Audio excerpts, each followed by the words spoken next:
नमस्कार दोस्तों, स्वागत है एक बार फिर से आपका एस्पिरेंट्स गोल के इस यूट्यूब प्लेटफॉर्म पर। आज है क्लास नंबर 2 जो कि इंग्लिश के बेसिक से संबंधित है। सेंटेंस की बात कर रहे हैं।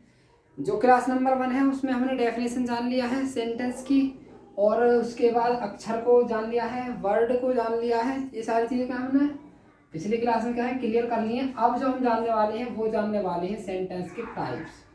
क्या जानने वाले हैं हम? सेंटेंस के टाइप्स या फिर काइंड्स भी बोल सकते हैं, प्रकार। तो सबसे पहले जो हम यहाँ पर सेंटेंस पढ़ते हैं, देखो कई टीचर क्या है पढ़ाते हैं कि सेंटेंस 5 प्रकार के होते हैं, और उसमें लिखते हैं assertive sentence, interrogative, imperative, exclamatory sentence, optative sentence. ये क्या है 5 प्रकार के सेंटेंस लिख देते हैं। लेकिन बेसिकली क्या है, जो सेंटेंस होते हैं वो होते हैं 3 प्रकार के। कितने प्रकार के होते हैं भाई? 3 प्रकार के होते हैं। सबसे पहला होता है साधारण वाक्य, यानी कि सिंपल सेंटेंस। होता है सिंपल सेंटेंस, जिसको हम हिंदी में कहते हैं साधारण वाक्य। क्या बोलते हैं? साधारण वाक्य। उसके बाद होता है कॉम्प्लेक्स सेंटेंस। कॉम्प्लेक्स सेंटेंस जिसको हम बोलते हैं क्या? मिश्रित वाक्य, या फिर इसे हम जटिल के नाम से भी जानते हैं। क्या? जटिल वाक्य। या तो मिश्रित वाक्य कहें या फिर जटिल वाक्य कहें, एक ही बात होती है। तीसरा नंबर होता है कंपाउंड सेंटेंस। क्या होता है? Compound sentence. कंपाउंड सेंटेंस इसको कहते हैं हम संयोजित वाक्य। संयोजित वाक्य। तो इस प्रकार से क्या है, 3 प्रकार के क्या है सेंटेंस होते हैं। सबसे पहले सिंपल सेंटेंस, कॉम्प्लेक्स सेंटेंस और कंपाउंड सेंटेंस। अब इन तीनों के बारे में क्या है डिटेल में जानेंगे थोड़ा थोड़ा। इसको क्या है आप नोट कर सकते हैं यहाँ से।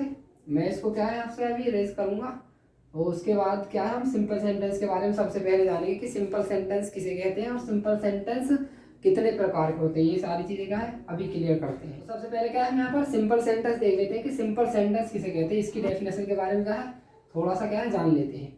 देखो ऐसे वाक्य जिनमें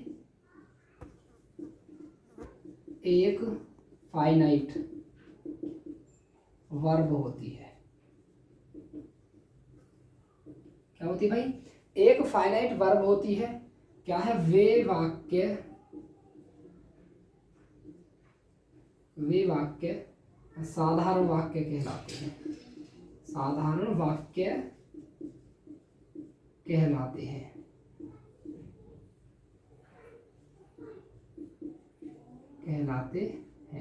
अभी अगर हमने यहाँ पर सबसे पहले बात की है फाइनाइट वर्ब की, तो इसको जानते हैं कि फाइनाइट वर्ब क्या होती है। देखो फाइनाइट वर्ब क्या होती है, वह क्रिया जो सेंटेंस के सब्जेक्ट तथा टेंस के अनुसार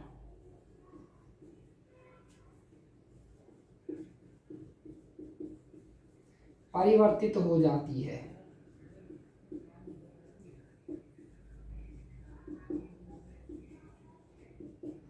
जो क्रिया सेंटेंस के सब्जेक्ट और किसके टेंस के अनुसार क्या है परिवर्तित हो जाती है, उसको कहते हैं हम क्या भाई? Finite verb. क्या कहते हैं इसको? हम फाइनाइट वर्ब कहते हैं। जैसे यहाँ पर आप देख सकते हैं, जैसे हम यहाँ पर मान लीजिए गो एक वर्ब ले लेते हैं। क्या है? गो वर्ब ले लेते हैं। तो अगर हम इसे प्रेजेंट टेंस में यूज करते हैं किसके अनुसार? सब्जेक्ट के अनुसार। अगर हम इसे फर्स्ट पर्सन के अनुसार जो हमारे सिंगुलर पर्सन होते हैं उनके साथ अगर यूज करते हैं तो SAES या फिर IES का प्रयोग करते हैं हम वर्ब के लास्ट में। ठीक है।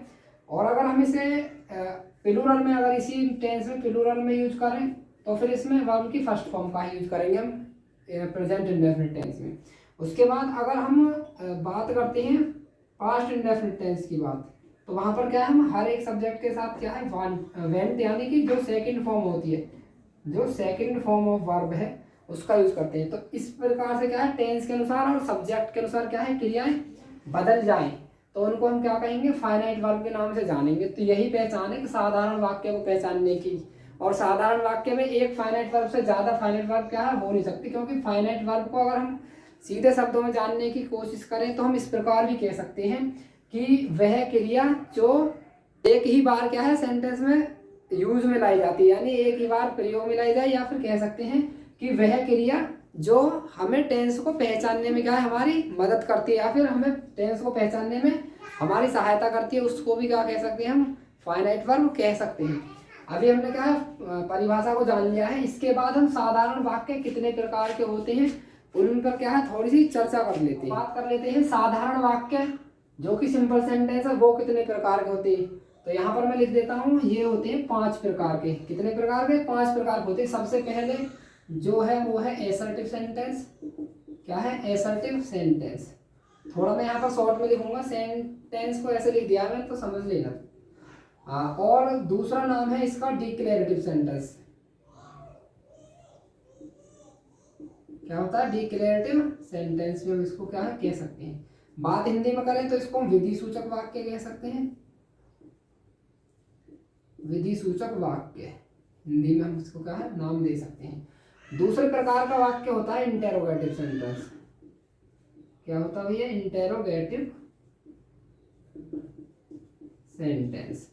अगर हम हिंदी में बात करें तो इसको बोलते हैं प्रश्नवाचक वाक्य। प्रश्नवाचक वाक्य, प्रश्नवाचक वाक्य। बात करते हैं तीसरे प्रकार की, तो ये है इंपेरेटिव सेंटेंस। क्या है? Imperative sentence. और अगर हम इसको हिंदी में बात करते हैं तो इसको कह सकते हैं हम आदेशात्मक वाक्य। आदेशात्मक वाक्य। इसके बाद यहाँ पर थोड़ी कम जगह है तो हम नीचे लिख देते हैं नंबर 4, या नंबर डाल सकते हैं नंबर 2, नंबर 3, और यहाँ पर मैंने डाल दिया नंबर 4 एक्सक्लेमेटरी सेंटेंस।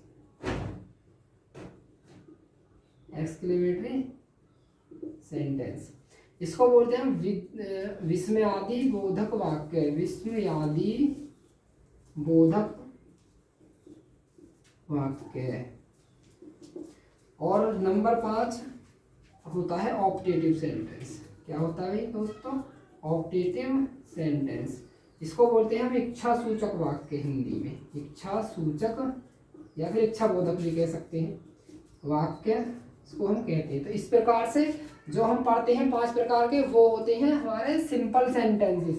तो सिंपल सेंटेंस कितने प्रकार के? 5 प्रकार के। सबसे पहले assertive sentence, interrogative sentence, imperative sentence, exclamatory sentence और ऑप्टेटिव सेंटेंस। अब जो नेक्स्ट वीडियो होने वाला है इनकी जो चर्चा हम करेंगे बिल्कुल डिटेल से। सबसे पहले हम यहाँ पर क्या है जो एसर्टिव सेंटेंस है उसके बारे में पूरा डिटेल से जानेंगे। उसके बाद एक एक करके सारे क्या हम सेंटेंस को एक अच्छे तरह से क्या है जानेंगे। आज का क्लास यहीं पर समाप्त करते हैं। अगर वीडियो पसंद आया है तो आप क्या है एक लाइक कर सकते हैं, एक लाइक कर सकते हैं, और शेयर भी क्या है आप वीडियो को कर सकते हैं। ठीक है, तो अच्छा कंटेंट का यहाँ पर मैं आपको देने वाला हूँ, तो चैनल पर बने रहिए। धन्यवाद दोस्तों।